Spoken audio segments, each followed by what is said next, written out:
Pamilyar ba kayo sa dahong ito o sa puno ng Gemelina? Isang malaking uri ng puno na kadalasang makikita dito sa atin sa Pilipinas. Subalit batid mo ba na ang punong ito pala ay napaka-useful at napakahalaga? At isa ngang punong lunas, halimbawa na lamang sa pananakit ng kalamnan, sakit ng likod na inyong nararamdaman. Hello, what's up? Your best here. Kaya naman halika at sa videong ito ay talakayin natin kung papaanong magagamit ninyo ang mga dahon ng punong ito ng Gemelina upang makagaling ng inyong mga nararamdaman sa katawan na hindi mo na nga kinakailangan pang gumastos ng mahal. Pero bago tayo magpatuloy, kung bago ka pa lamang dito sa ating channel, ay huwag mong kalimutan na pindutin ang subscribe button at ang notification bell at mag-follow na rin sa ating Facebook page upang lagi kang updated sa aking mga bagong uploads. Ang Gemelina o gambari kung tawagin ay isang uri ng malaking puno na native sa bansang katulad ng Pakistan, Bhutan at India. At maging sa ilang panig sa Asya, ito ay makikitang tumutubo na rin. Kilala rin ito sa mga katawagang beechwood, Kashmir tree at yamane. Dito nga sa atin sa Pilipinas ay popular din ang puno ng Gemelina dahil marami itong pinagkakagamitan, kagaya na lamang ng kahoy nito bilang kasangkapan sa paggawa ng mga muebles, plywood, posporo, papel, particle board o di naman kaya ay sa paggawa ng mga musical instrument. Subalit ilan pa lamang sa atin ang nakababatid na ang punong ito pala ng Gemelina ay isang mahusay na punong gamot kahit noon pa ngang unang panahon. Ang mga ugat nito, bunga at ang dahon ay pinagmumulan ng maraming kalunasan gaya ng pagiging nitong mabisang pesticide, antimicrobial, anti-diabetic, anti-aging at anti-epileptic agent. Partikular na nga ang mga dahon ng puno ng Gemelina. Kung kayo nga ay mayroong nananakit na kasukasuan o sakit ng likod, bunga ng lamig-lamig sa mga katawan na nagdudulot ng pagkabalisa, hirap sa pagkilos, pananakit ng katawan at hirap sa pagtulog, ay hindi mo na nga kinakailangan pa na gumastos o bumili agad ng gamot. Kumuha ka lamang ng 3 hanggang 5 piraso ng katamtamang laki ng dahon ng puno ng Gemelina. Ligisin ito o durugin gamit ang inyong mga palad upang maglabas nga ito ng animoy mga berding katas. Pagkatapos nito ay itapal ito sa nananakit na bahagi ng katawan at gawin ito bago matulog. Maaari mo rin itong talian ng tela upang hindi ito maalis sa pagkakadikit. Hayaan lamang ito magdamag at iwasang maligo kinabukasan. Kung kayo rin naman ay inuubo o mayroong makating ubo, magtapal din lamang nito sa dibdib upang gumaan ang pakiramdam. Dahon pa lamang po iyan ng Gemelina dahil maging ang bunga at buto nito ay marami pa ring halaga at hanggang sa kasalukuyan nga ay puspusan pa rin ang pag-aaral sa mga bisa nito. Hindi ba't kapaki-pakinabang pala ang dahon o ang puno ng Gemelina? Nagkalat lamang sa ating paligid ay makatutulong pala. Ikaw, nasubukan mo na rin bang gamitin ang dahon ng Gemelina?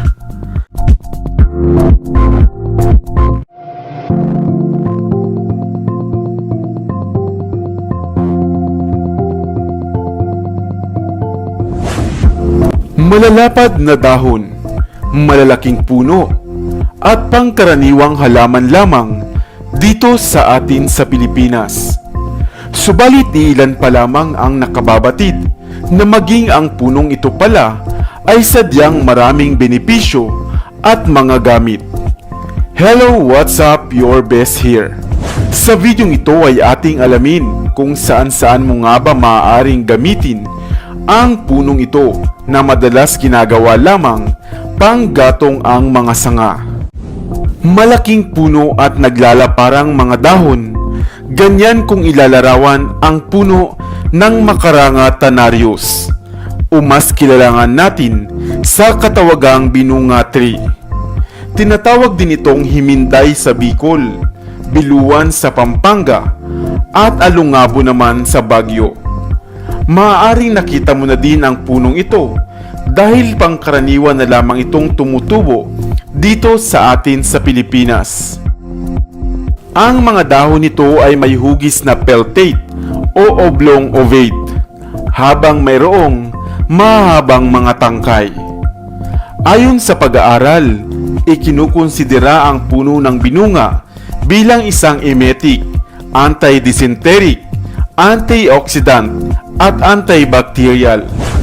Isa rin pala itong mabisang anti-inflammatory, anti-diabetic, analgesic ang mga sanga, dahon, katawan at maging ang ugat nito.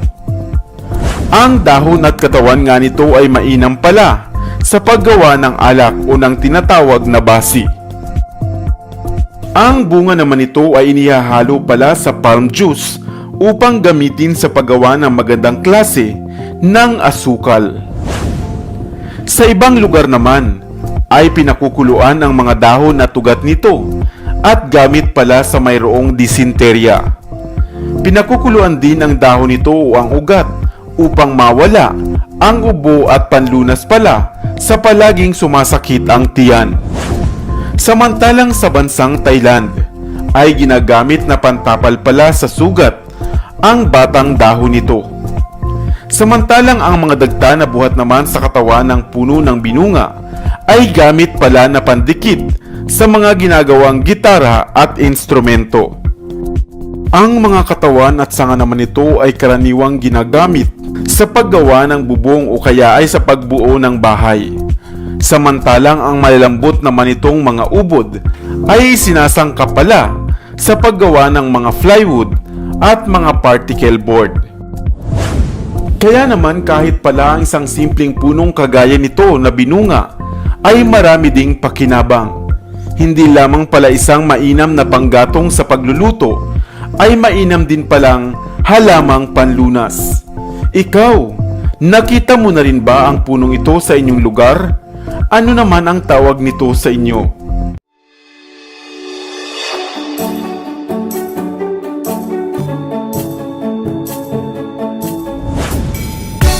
Pamilyar ka ba sa dahong ito? Isang pangkaraniwang uri ng halaman na kilalang kilala lalo na nga sa mga probinsya. Subalit marahil ay maiisip mo lamang ito o ang dahong ito kapag makakakita ka ng isang tao na nagnganganga. Dahil ito nga ang pangunahing sangkap na kanilang inunguya. Subalit batid mo ba na mainam rin pala ang mga dahong ito para sa mga may sakit sa iyong pamilya at maging sa iyo mismo? Hello, what's up? Your best here. Sa videong ito ay alamin natin ang mga taglay na bisa at gamit ng dahong ito, ang dahon ng betel. Ang betel o betel leaf ay isang uri ng dahon buhat sa gumagapang o baging na halaman na betel plant. Kilala rin ito sa mga katawagang saptasira, paan at mami naman sa Katagalugan. Ang India nga ang lugar kung saan unang nakilala ang dahon ng betel. Isa itong hugis pusong berdeng dahon na nag-uumapaw sa gamit at benepisyo. Ang dahon ng betel o mamin ay nagtataglay ng vitamin C, thiamine, niacin, riboflavin at carotene. Kaya kung marami nito sa inyong lugar ay halika at makinig at isa-isahin natin ang pwede mo nitong pagkagamitan. Ang mamin ay isang mahusay na painkiller. Maaari mo itong itapal ang dinurog na dahon nito sa anumang bahagi ng iyong katawan na may pananakit. Kung mayroon ka namang sugat, bago mo ito lagyan ng bandage, ay tapalan mo muna ito ng dahon ng mamin upang mas mapadali ang paghilom at paggaling nito. Ang dahon din nito ay mahusay na antioxidant. Mainam itong nag-aalis ng mga toxins at mga free radicals sa ating katawan. Nagpapanatili rin ito ng balancing pH level upang maging mainam ang kalagayan ng ating tiyan. Inumin lamang ang katas nito habang wala pang ang laman ang inyong sikmura sa umaga. Ang tangkay rin nito o ng dahon nito ay maaaring isawsaw sa castor oil at magagamit mo upang malunasan ang hirap na pagdumi lalo na nga sa mga bata at baby. Ang dahon ng betel rin ay mahusay para sa ating metabolismo dahil pinapagaan at inaayos nito ang daloy ng dugo. Makakaiwas ka sa mga sakit sa tiyan, acidity at pangangasim na nararamdaman. Kung ang isang tao naman ay walang ganang kumain, lalo na nga kung kagagaling lamang sa sakit, mainam na pampabalik ng gana ang pagkonsumo ng dahon nito. Isa rin itong mainam na breath freshener. Iwas sa sira ng ngipin, nakakalinis ng bibig at iwas germs at mga bad bacteria. Ginagamit rin itong panlunas sa ubo at sipon at panlunas sa mayroong bronchitis o hirap sa paghinga. Marami pang gamit ang dahon ng mamin. Bilang anti-diabetic agent, anti-cancer agent, antimicrobial, at panlunas sa depresyon. Kaya naman kung merong tumubo nito sa likod bahay ninyo, ay alagaan mo na dahil marami itong gamit at magiging pakinabang. Ikaw, sa inyong probinsya, ano naman ang tawag nito sa inyo? Dahil sa amin, ito nga ay tinatawag na mamin.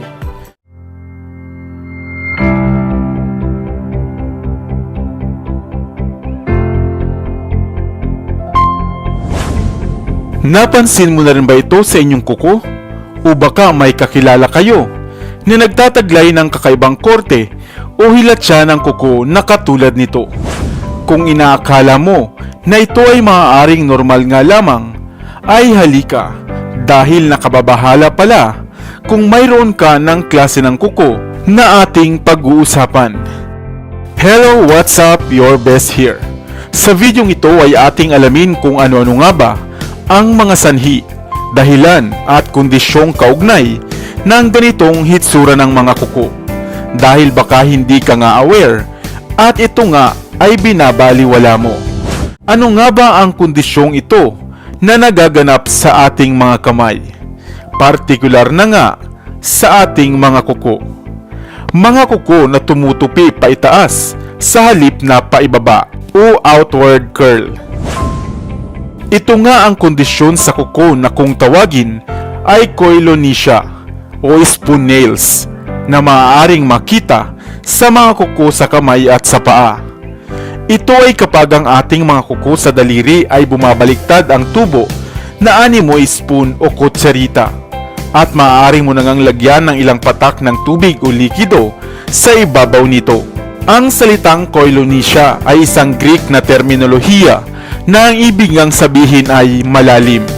At kung mapuna mo nga ito sa inyong kuko mismo o sa kuko ng inyong kapamilya, ay hindi mo nga ito dapat na ipagpasawalang bahala pa, sapagkat marami palang karamdaman ang ipinapahiwatig ng ganitong kondisyon.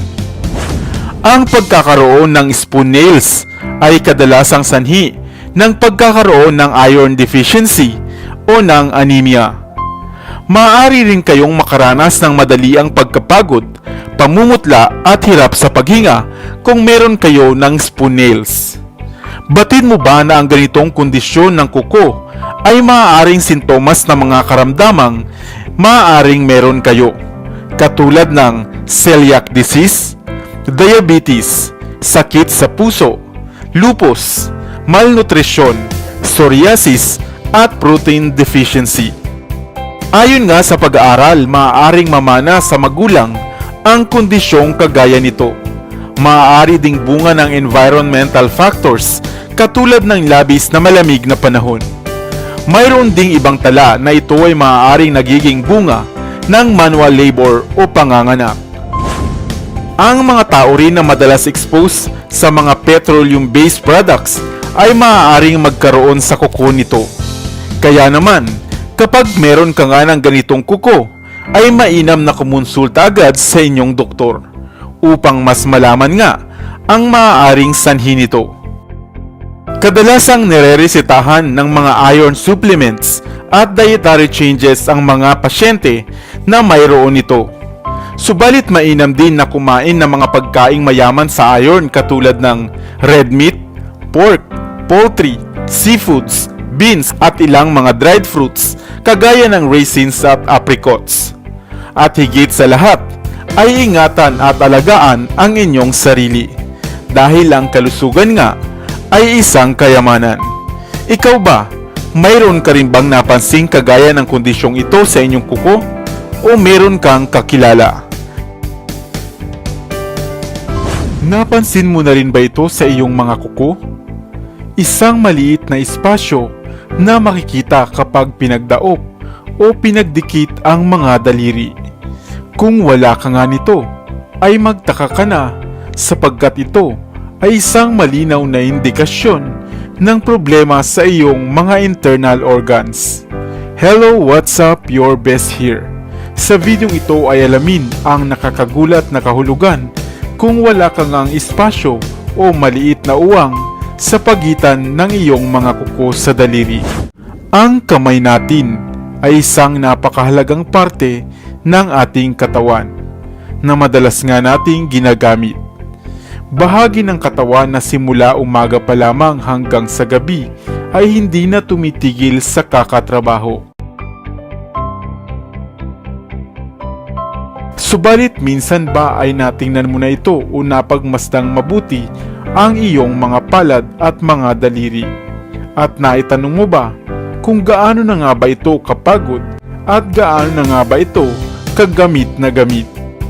Maraming mga pangkaraniwang sakit o karamdaman ang nararanasan ng ating mga kamay na bunga nga ng ating paggamit dito ng sobra-sobra o kaya ay pag-abuso.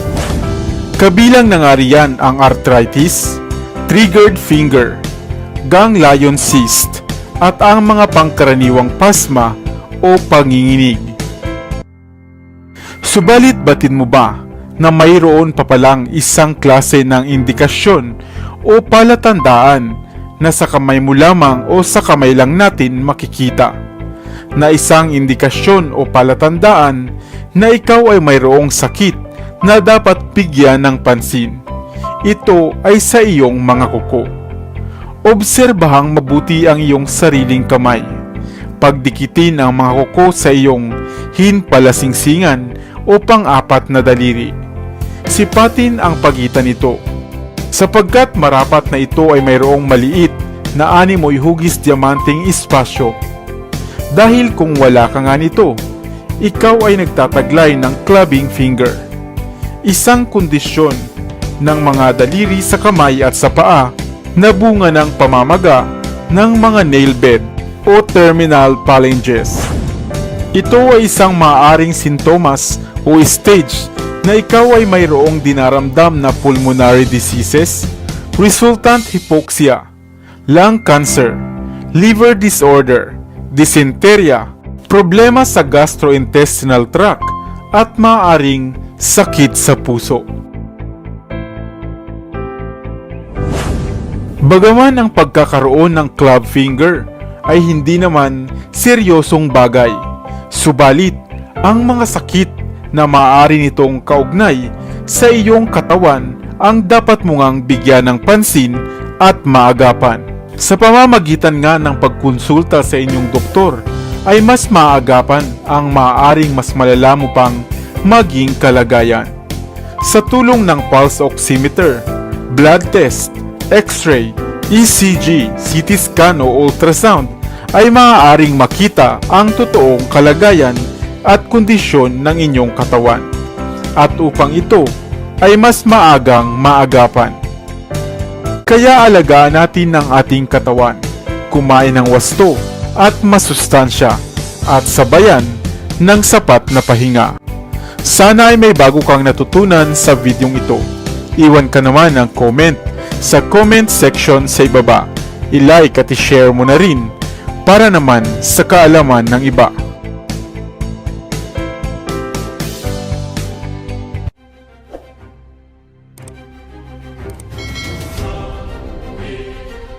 Para sa mga kakaibang kwento ng inspirasyon, kaalaman, hiwaga at misteryo, ako pa rin ang inyong lingkod, ang inyong best para sa Best TV.